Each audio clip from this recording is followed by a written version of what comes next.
back at it again with episode number 11 of Ascending Artists with Mass Mortal. Today we really do have an ascending artist who's trying to climb the ranks, relatively new to the game, Noah Guy. Phenomenal voice. A lot of his songs will have you transcending to a different galaxy when you're listening to it. A lot of his stuff is very vibe worthy, and it almost reminds me a lot of like PLC. So if you haven't checked him out, I'm gonna put all his socials down below. We got him coming up on this interview shortly. Let's get into it. Before you do anything else, make sure to hit the subscribe button, be part of the Noti gang. You guys know the vibes here. So with the 11th episode of Ascending Artists with Mass Mortal, we have Noah Guy. How are you today? What's going on? Doing well, guys. Appreciate you having me, man. Hell yeah. Really nice. I was listening to your music actually about 2 weeks ago, and it was just like, it's a nice vibe. It's like it's different taste from what I've been listening to lately. I've been heavy on rap as of lately, but like I kind of dive all over when it comes to music. So it was a nice change of pace for sure. Dude, appreciate it, man. Yeah, dude, I'm a huge hip hop head too. So I try to like, especially the new stuff, trying to like poke in some influences there. But yeah, for sure. It's definitely more R&B, more ballitic. Yeah, exactly. I like it. How did you get into the music industry?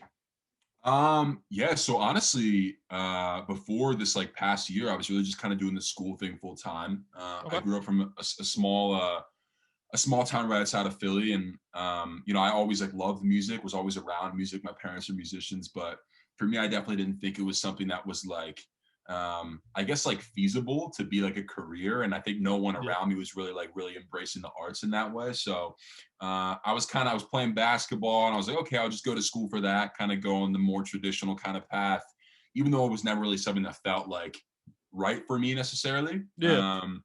But yeah, man, I went to school and kind of just like locked myself in my dorm room and just really fell in love with music that first year, and put out a song about like 2 years ago, a year and a half ago. Really, it was just like a half-baked thing. I was like, let me just try to see what I could do here. And people ended up like, taking to it a little bit. And I was like, all I needed was like one person to tune in and be like, yo, this is sick. And like, I got hooked.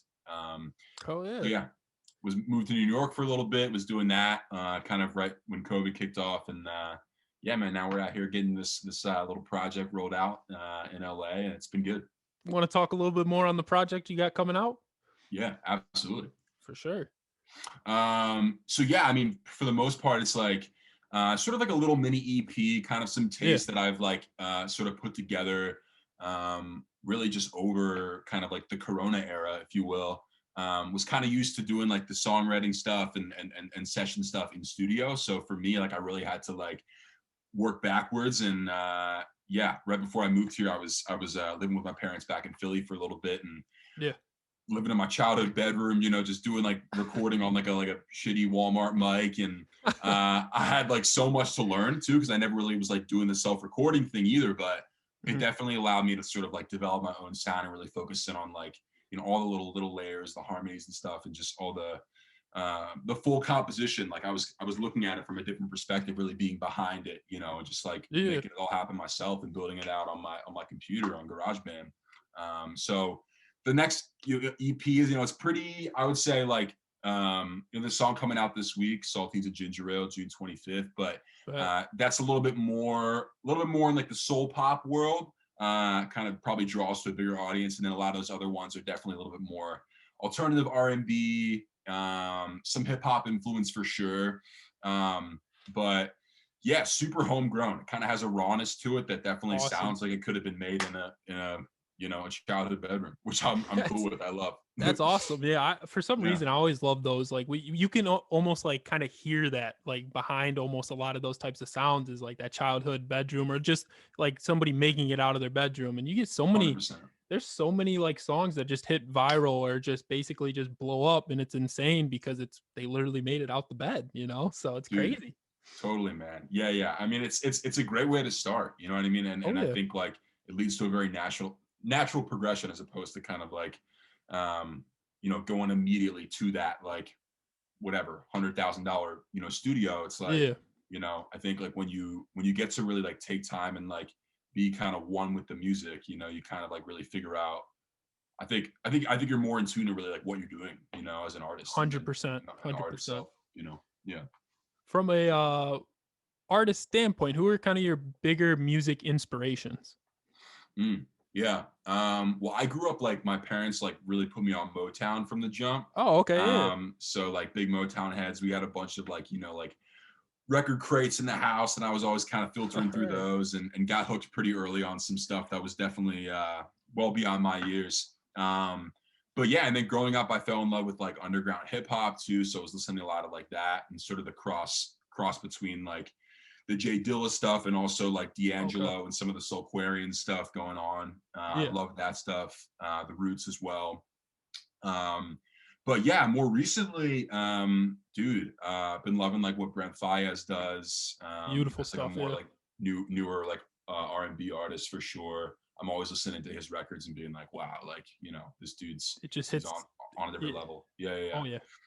yeah.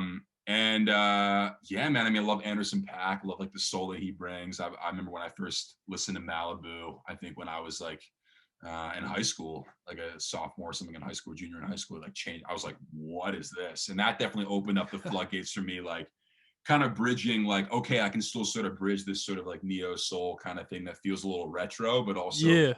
modernize it. You know what I mean? So those two for sure, I've been pretty huge. Okay. I love like too, like on the sort of the more alternative end, like what Picard does. Been listening to a lot of him. Yeah, man, bunch of stuff, bunch of different tastes. That's a, yeah, Yeah, that's like one of those tough questions too. It's like, yeah, who's your inspirations? There's usually so dude, many different changes by artists the you can week, 100%. Yeah, exactly, and you can pull and grab so much from so many different individual artists, and you can kind of tell like on a, even just a song basis, like how much yeah, like it pulls out from each artist. So 100%. Yeah, who would totally. be who would be like your dream collab if you had to pick a dream collab? Who's that one artist you'd love to work with, no It's matter how big amazing. it is? You know. Yeah, it's an amazing question.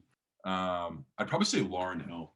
Oh, Yeah, okay, okay. yeah, it's I kind of a like weird that. one, but the Miseducation of Lauren Hill is like one of my favorite albums. So, Okay. um, I think if I could ever get her, I mean, it would be there'd be no chance, but if that happened, that would be like the coolest thing ever. Hey, you gotta shoot. Down the line, I always say shoot for the shoot for the stars. stars. Hey, you never know what could happen in a couple years from now. Hey, that's what I'm saying. 100%. But that'd be awesome. That'd be phenomenal. So Yeah, yeah, yeah, yeah, man. so I'm big when it comes to like curating playlists. But I got a good question here. What 5 songs would be kind of your most inspired? What 5 songs inspire you the most? Or like if you had to pick 5 songs you couldn't live without, what would those five Mm, songs be? Tough question because wow, there's so much good music. You dude, need to so take a time much. on this one. Trust me, you're good. But I'm just Yeah, saying it's a tough one right there.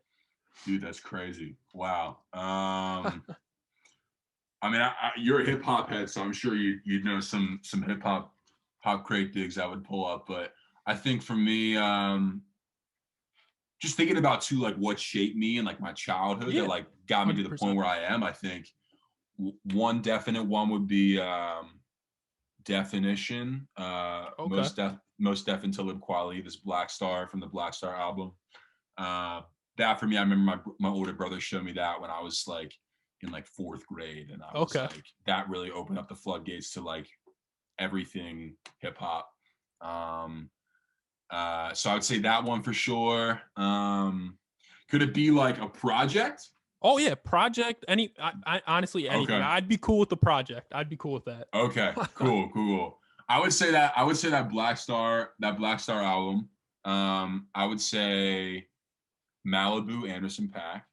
Beautiful. I would say Voodoo, D'Angelo, the Okay. D'Angelo album. Um, hmm. I would say Kanye West's Graduation.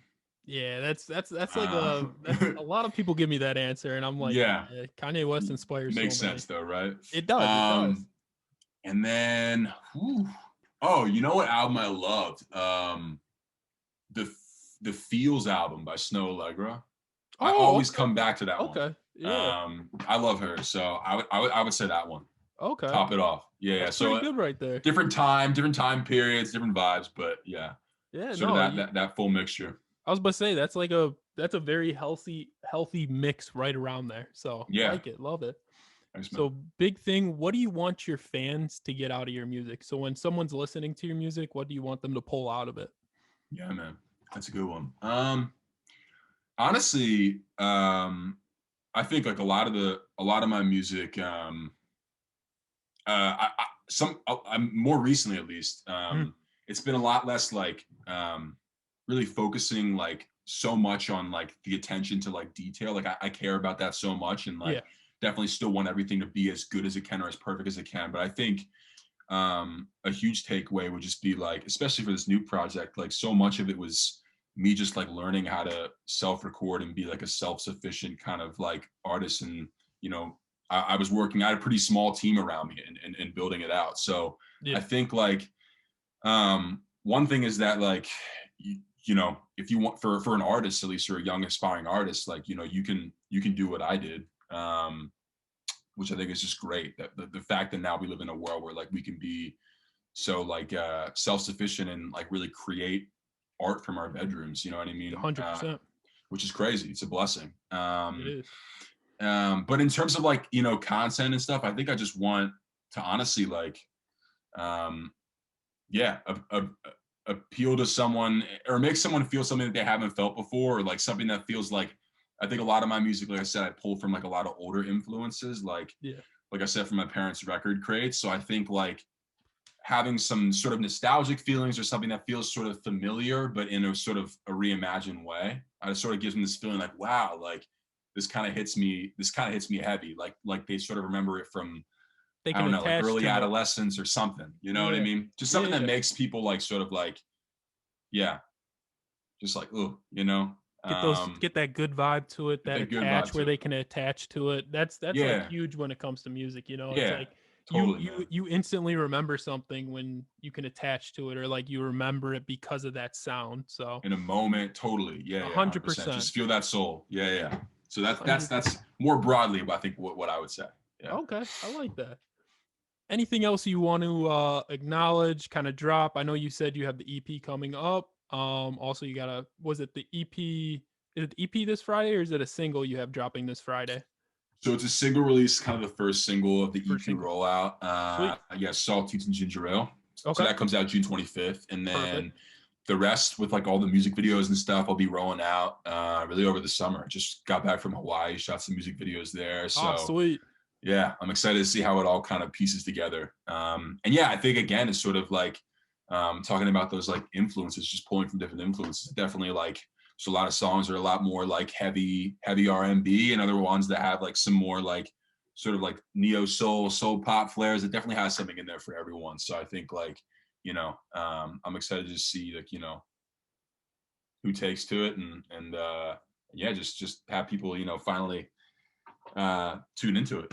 You know, it's exciting. 100%. Yeah. Yeah. Well, Yeah. hey, I appreciate you coming on. Really, Dude, really appreciate nice. I having me, can't man. wait to share you with everybody I got. So I really Dude, appreciate that, man. means the world, man. Dude, appreciate you giving the time, man. It's been fun. Thank you again for watching. Make sure to hit the noti button, subscribe. You guys know the vibes. Peace.